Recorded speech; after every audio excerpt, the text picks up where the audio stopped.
Ai, menina, semana passada era o leite condensado e as latas de ervilha no cu, essa semana já é a eleição do presidente da Câmara, eleição do presidente do Senado, mais de 3 bilhões em emenda parlamentares, aquela nojenta da Bia Kicis perigando ir para a CCJ, de modo que não tenho nem piada para começar o vídeo. Bom, como você já deve ter visto em algum local desta tela, o tema do vídeo de hoje é PEC emergencial e reforma administrativa. E vem comigo porque a gente vai discutir ao longo do vídeo mais essas duas passadas de boiada do governo Bolsonaro para ver se destrói mesmo a vida do trabalhador e acaba com o país.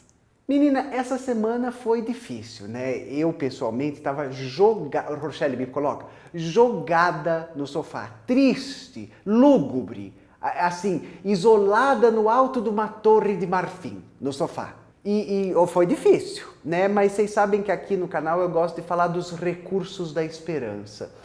Orientada pelo seu Raimundinho, Raymond Williams. Inclusive, esse é o título de um livro dele póstumo, publicado no ano que ele falece, 88. Aqui pela Unesp, né, a gente tem a tradução português do Brasil, e é uma coletânea de ensaios dos mais importantes da obra desse intelectual. Aliás, o primeiro, né, A Cultura é Ordinária, a Cultura é Comum, tem a tradução da Maria Elisa Sevasco, minha professora. E eu tô sempre aqui tentando fazer, nas palavras do Raymond Williams, com que a esperança seja mais possível do que o desespero convincente. E é por aqui que a gente vai. Eu vou começar mostrando para vocês 3 coisinhas legais que me renovam de esperança. Ai, menina, até materializei aqui meu telemóvel, né? Que sou português agora. E eu quero contar para vocês uma mensagem que recebi do meu amigo Gustavo, que é psicanalista, tá aparecendo aqui na tela, junguiano, e ele me disse o seguinte. Estava lá muito triste conversando com ele, né? E ele diz: vão ter refúgios e pequenas alegrias sim, porque foi a senhora que me ensinou que a desesperança é uma estratégia neoliberal para me matar. E eu vou morrer lutando e não de tristeza injetada em mim por uma gente canalha. Então a gente vai cantar Spice Girls até a senhora ficar feliz e eu não largo a sua mão, né? Esse é um bonito sentimento de comunidade, só que é camaradagem, né, que a gente chama entre a gente. Além dele, a Márcia Tiburi também fez o seguinte stories, ó, tá aqui na tela, vou ler. O que o sistema espera de você é que você adoeça e desapareça, né? A gente, por um acaso, já passa de 230 mil pessoas mortas por ineficiência e não ação do governo brasileiro. Por favor, mantenha a lucidez. Junte-se aos amigos e companheiros, crie ou entre em coletivos e, mesmo chorando de pavor do que é feito contra o povo brasileiro, nunca sucumba ao ódio e à maldade. Ajude quem você puder, crie amor ao seu redor. E por último, esse post do Paulo, que é um amigo meu, militante na Bahia, né, que tem esse Instagram, A Dose do Eu, que compila essas 3 imagens desses avanços neoliberais, dessas ditas reformas trabalhistas ao longo do mundo. A primeira é a desse senhorzinho dormindo no metrô enquanto entrega comida para um aplicativo, né, com a mensagem no seu perfil, me agrada servir. Né? Talvez o que pudesse também agradá-lo seria ter um sistema de seguridade social, seria ter um sistema de pensão pública, de aposentadoria pública, que permitisse que ele não vendesse os últimos anos da vida dele para essa superexploração da sua parca mão de obra. E não é só na América Latina, tá? É em toda a periferia do sistema capitalista. Aqui, por exemplo, essa mãe russa, que está no metrô com os 2 filhos pequenos enquanto entrega comida em troco de trocado no aplicativo. A última é no Brasil, né? Essa imagem da pessoa que entrega o Rappi e procura uma vaga de estágio na área da engenharia civil. Então esse é o início do vídeo para a gente ter uma ideia do que significa o Brasil neoliberal do início do século XXI. Quando, após o golpe na Dilma, a gente tem o Temer com uma agenda ultraliberal, com uma agenda de reforma e privatização, que depois vai ser suplantado pelo Bolsonaro. E aí, assim, escancarando essa agenda neoliberal, esses acordos, né? E a velha política que ele tanto falou que não faria, os acordos com o Centrão, a nomeação não técnica para cargos, enfim. Mas o que isso significa na nossa realidade é a gente tem um país onde evasão de cérebro está acontecendo, a galera que se forma, os intelectuais, mestres, doutores, pós-doutores, conseguem bolsas lá fora, conseguem oportunidades de emprego lá fora. Então o cérebro que é formado no Brasil, o intelectual que poderia trabalhar aqui para melhorar a realidade, ele é importado para outro país, ele vai lá ter uma vida melhor, uma condição de trabalho melhor, uma condição de pesquisa melhor, né? Preciso nem contar para vocês o que estão acontecendo com as bolsas aqui no Brasil, tem notícia. E à medida que a gente tem essa evasão de cérebros, essa fuga de cérebros, a nossa mão de obra qualificada, pessoas que investiram tempo, dinheiro, seus esforços para se qualificarem para uma profissão como, por exemplo, engenheiro civil, se veem forçadas a entregar comida por aplicativo, entregar, sei lá, produto de farmácia, mercado, porque os postos de trabalho estão sendo fechados. A gente tem um nível de desemprego agora recorde no Brasil. Bom, aliados a isso, a gente precisa ter em mente sempre que ano passado o real é a moeda do planeta, né, que mais se desvalorizou, e hoje o salário mínimo brasileiro na América Latina, ele é o segundo mais baixo, né? Ele só está à frente da Venezuela. Lembra os bolsonaristas falando o Brasil não vai virar a Venezuela? E o número de pessoas vivendo abaixo da linha da pobreza. O Brasil volta para o mapa da fome da ONU e o número de miseráveis no nosso país não para de crescer. E eu sempre gosto de dar dimensão do que eu estou falando, né? Avisar a posteridade, avisar as pessoas que no nosso país, que foi ranqueado como o pior em lidar com a pandemia do planeta, né?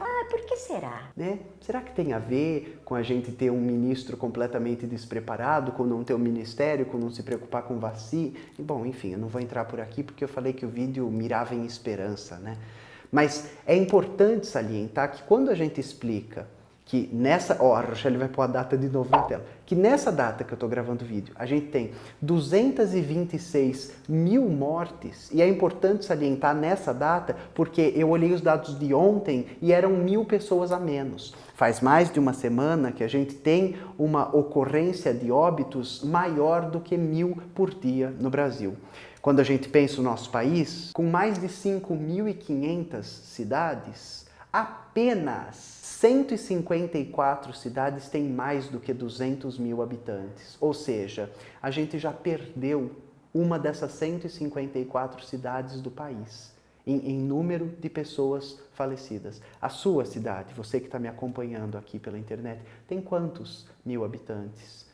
E será que o bolsonarismo já teria matado a sua cidade por completo? E aí esse operador, né, das políticas que interessam a uma burguesia especialmente cruel da periferia do capitalismo, né? Aqui o Bolsonaro, ele alega que ele não pode fazer nada, o país está quebrado.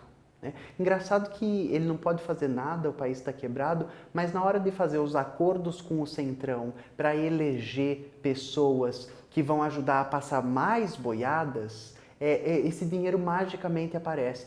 Lá no começo da pandemia, eu já contei isso para vocês, não tinha dinheiro para auxílio emergencial, né? O governo chegou a propor R$200, né, de auxílio emergencial para as pessoas que iam passar fome, que agora estão passando fome, porque o auxílio foi cortado. O auxílio de 600 que a gente conseguiu via oposição no Congresso foi cortado. Né? Então não tem dinheiro para auxílio emergencial, mas magicamente tem mais de 1,2 trilhão para banco. Esse dinheiro aparece lá no começo da crise. Agora, ele não pode fazer nada porque o país está quebrado, mas na hora de negociar com o Centrão, tem mais de 3 ministérios, uma infinidade de cargos, né, que vai ser trocada ali no jogo da velha política, e mais de 3 bilhões de reais em emendas parlamentares para quem votasse no Arthur Lira.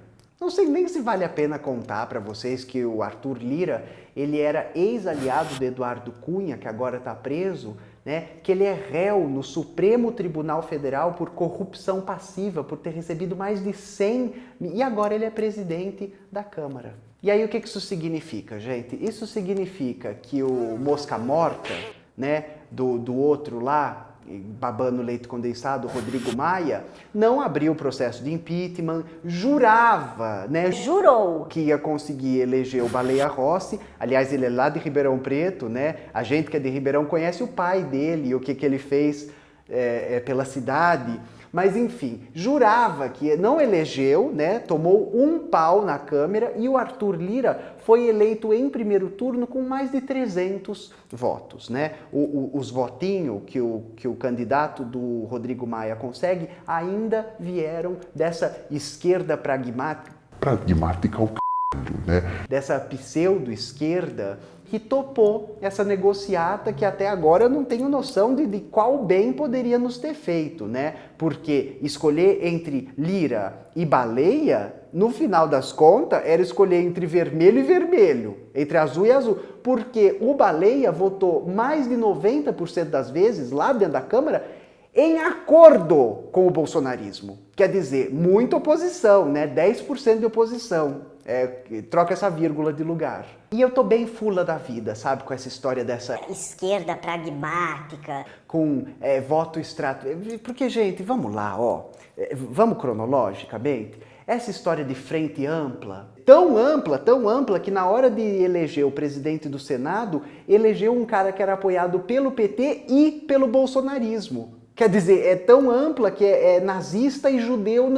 Gente, essa frente ampla, ela pretendia barrar a reforma da Previdência, não barrou. Essa tal frente ampla, né, que tanta gente da pseudo-esquerda diz que a gente tem que aderir o c****, né? A gente precisava radicalizar os debates, a gente precisava formar a população para se engajar nas discussões, a gente precisava discutir economia política, a gente precisava que as pessoas estivessem aptas, né? As pessoas estivessem desejosas de fazer essa discussão, que elas soubessem o que essa discussão significa. Mas, né, a gente não sabe o que é formação de base e apoio popular desde que o PT fez o que fez. Bora lá. Essa maravilhosa frente ampla, né, ela ia barrar o golpe, não barrou. Aí ela ia barrar o Michel Temer, não barrou. Ela ia barrar a reforma da Previdência e a reforma trabalhista. Adivinha? Barrou? Não barrou! Ai, ó, que pragmática!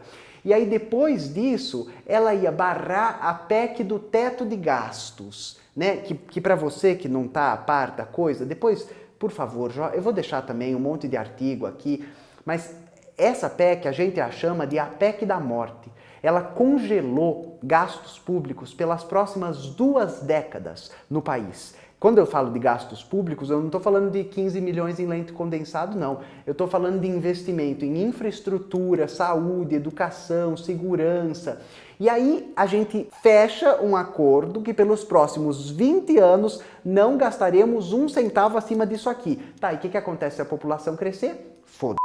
O que acontece se a moeda desvalorizar? Já desvalorizou. Né? O que o dinheiro valia quando o acordo foi feito e o que o nosso dinheiro vale agora, a gente já está enfrentando as consequências da PEC da morte e ela vai se agravar. Frente ampla ia barrar o desmonte da Petrobras, não barrou, né? Olha o valor que está o gás de cozinha, olha o valor que está a gasolina. Ia barrar o desmonte da Conais, né? Olha o preço que está os alimentos. A gente chegou a mais de R$40 o saco de arroz. Né? Então, assim, frente ampla...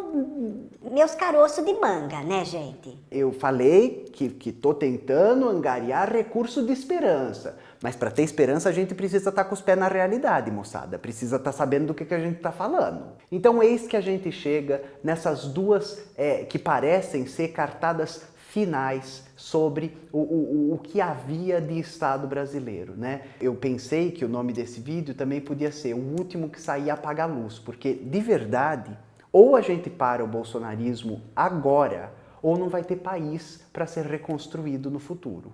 Então a gente está de frente à reforma administrativa, né? A PEC 32/2020, que diz sem apresentar nenhum estudo, nenhum cálculo, que se forem tomadas aquelas medidas, o Estado brasileiro vai economizar 300 bilhões em 10 anos. É um número lá, acredite se quiser. Dentre os absurdos da medida tem coisas como criar cargos comissionados em todos os níveis do serviço público. Então, não importa se você tem experiência, não vai importar se você é cunhado, genro, sobrinho, neto, amigo do primo, né? Se você está no esquema de rachadinha. Nossa, muito me assombra que esses acasos da vida política... A família, né, que se consolida como poder político e econômico no Rio de Janeiro via esquema de corrupção, agora governa o país, faz acordo com o Centrão, elege um presidente de uma Câmara e vai tentar passar uma PEC que promete cargos comissionados em todas as esferas do serviço público. Essa PEC também acaba com a estabilidade, né? Ou seja, lembra do fiscal do IBAMA, a notícia, que multou o Bolsonaro e foi perseguido? Isso vai se tornar uma realidade. O funcionário público que não estiver alinhado com a pessoa que ocupa o poder executivo vai ser demitida. E também o texto é bem confuso sobre as formas de contratação, né? Então a gente deixa de ter concurso público e não sei, vai ter um bingo, né? Quem responde mais questões corretas do vídeo da Rita. Antes fosse, né? Porque aí era pelo menos uma galera que está do nosso lado. Mas dona Ritinha, é tudo? Não, meus anjos. Desgraça pouca é bobagem. A gente está na periferia do capitalismo. Aqui é sempre desgraça muita. Em paralelo com essa PEC de reforma administrativa, a gente tem uma PEC emergencial. Olha que linda emergência deles. Ela fala sobre um corte de 25... Não, você não me entendeu errado. Um quarto. Ela fala sobre um corte de 25% no oferecimento de serviços públicos. Há alguns minutos atrás, eu acabei de dizer que o número de gente pobre no Brasil está crescendo, que o número de Então, gente pobre só tem acesso a serviço público. E aí, se você vai cortar o serviço público por um quarto, né, o que vai... É um plano de genocídio, é um plano de matar a população brasileira. Sem servidor público não existe população na periferia do capitalismo. E esse corte vai ser redução de jornada de trabalho, redução de salário, você vai sucatear a mão de obra, né, as pessoas que vão se submeter a esses empregos. Enfim, é um plano de destruição. Escolas, hospitais, segurança, tudo isso será sucateado. Lembrem-se, a gente ainda tem uma PEC de teto de gasto somado a isso. Mas, dona Rita, as contas da União, elas estão bagunçadas. A gente precisa de ajuste fiscal, de saúde. Engraçado. Ai, morro de rir. Morta, estou morta. Por quê? Na hora de tirar do pobre, né, na hora de cortar serviço público, de colocar na conta do servidor, de fazer a população enfrentar uma política de genocídio, vamos, austeridade. Agora eu tenho dados da Oxfam. Vocês sabem que são 42 homens velhos brancos, 42 bilionários brasileiros durante 4 meses de pandemia, tá? Eu não estou falando de 1 ano e tanto que a gente já... Não, estou falando de 4 meses. Esse estudo da Oxfam vai de fevereiro a julho. Eles aumentaram seus patrimônios em 34 bilhões de reais. A gente está falando de 42 pessoas. Então, na hora de ajustar as contas, não tem ninguém pensando em uma taxação de imposto de renda progressiva, em diminuir imposto sobre consumo e aumentar sobre patrimônio, aumentar sobre renda. Não tem ninguém falando de taxar os super ricos. Não. Magicamente a conta cai no colo do povo pobre. A gente tem no Brasil um histórico escabroso, assombroso, de sonegadores de impostos, de pessoas que se evadem de divisa com dinheiro, né? Alguns com dinheiro em Bíblia, essas movimentações monstruosas de dinheiro, né? Eduardo Cunha, que tinha conta na Suíça, em paraíso fiscal. E ao invés da gente ter uma fiscalização tributária, Para evitar que tenha tanto bilionário sonegando, tanto perdão de dívida mágica, né? Oi, Neymar, tá bom, querido? Então, para evitar essa merda e de ficar mal com a classe dominante, com a burguesia, com quem mexe no mercado financeiro, o governo, mais uma vez, vai operar uma política de morte. Quanto vale a vida do brasileiro? Nada. Eu estou gravando esse vídeo em apoio a 29 unidades de classe que se unem para compor um movimento em serviço do Brasil. E eles fizeram um manifesto, eu vou ler passagens com vocês, mas eu estou deixando aqui na descrição do vídeo o manifesto e mais 4 artigos, além de um documento com uma compilação dos crimes de violência contra a mulher, que caso a gente tenha essas reformas aprovadas, a gente vai enfrentar uma lentidão ainda maior nos processos brasileiros. Então, sabe quando a gente fala que a justiça no Brasil é essa coisa que pode levar de 1 a 100 anos? Sabe esses processos que magicamente são engavetados quando os alvos são do PSDB? Sabe essa morosidade? Nada contra o Sérgio Moro, tá? Inclusive honestíssimo. Acabou de sair o resto das conversas dele com o Deltan Delagnol, mas tira ele daqui, Rochelle, que eu fico pistola. Essa morosidade, ela vai se potencializar. Porque a gente vai ter menos servidores, porque a gente vai ter menos gente trabalhando, porque a gente vai ter menos possibilidade de investigação, menos pessoas qualificadas nas posições, né? Afinal de contas, ela passa junto com a reforma que todos os cargos podem ser comissionados. Materializei aqui mais um netbook para ler para vocês 2 trechos desse manifesto do movimento a serviço do Brasil. É fundamental a revisão nas formas de contratação, compras diretas, pregões e investimentos pelo Estado. Não é mais aceitável a formação de cartéis como visto nos últimos anos, que elevam o preço para a prestação de serviços ao setor público. As empresas cobram valores muito acima dos praticados pelo mercado e devem ser punidas e proibidas de participarem em concorrências públicas. Ano após ano, os cofres públicos são lesados por empresas que almejam ganhar vantagens e montantes, oferecendo produtos de qualidade questionável e que mal atendem a população. Isso quando tem licitação, né, anjos? Quem não lembra do despresidente contratando sem licitação por 4 milhões de reais uma empresa para prestar serviço para o filho dele? Fofo, né, gente? Deus acima de tudo, menos da corrupção, do acordão, da velha política e da família dele. E tem um parágrafo mais para o fim, super importante, que eu também queria ler com vocês. Por fim, as entidades que compõem o movimento a serviço do Brasil defendem uma reforma tributária justa e solidária com a implementação efetiva da progressividade, seguindo o princípio da capacidade contributiva, previsto na Constituição Federal. Paga mais imposto quem faz mais dinheiro explorando o brasileiro. A diminuição da tributação sobre o consumo e o aumento sobre a renda e o patrimônio ajudarão a tornar o Brasil um país mais justo e menos desigual. Segundo o documento Tributar os Super Ricos para Reconstruir o País, elaborado pela FENAFISCO e outras entidades nacionais e estaduais do fisco, a reforma tributária no Brasil focada no 0,3% da população. Entendeu? Você não conhece ninguém que esteja. Ninguém vai pegar o seu Monza, o seu Celta, tá? Ninguém vai taxar o seu hortifruti, tá bom, anjo? São 0,3, lembra dos 42, cara, que eu falei? Que em 4 meses acumularam mais dinheiro do que o PIB de um país subdesenvolvido? Então, vamos lá.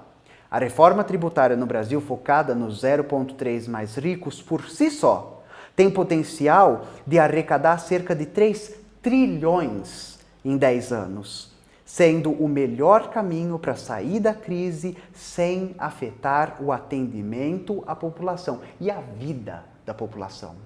Bom, é isso. Eu estou deixando aqui os documentos aos quais eu me referi, o manifesto, mais informações para vocês. Também vou deixar um livro sobre austeridade para vocês lerem e entenderem como essas políticas que nos são vendidas como reformas, na verdade são só um manejamento de uma vida que só vai beneficiar os 0,3% da população. Né? Essa política de terra arrasada, de deixar todo mundo miserável, é um preâmbulo do que acontece depois, quando a burguesia vem colher os frutos. Agora que está todo mundo pobre, todo mundo fudido, todo mundo lascado, é muito mais barato comprar imóvel de quem está endividado. É muito mais barato fazer você aceitar qualquer condição de emprego, já que você precisa pôr comida em casa. É muito mais fácil que haja acordo patrão-empregado, onde o empregado só se ferra e o patrão sai lucrando.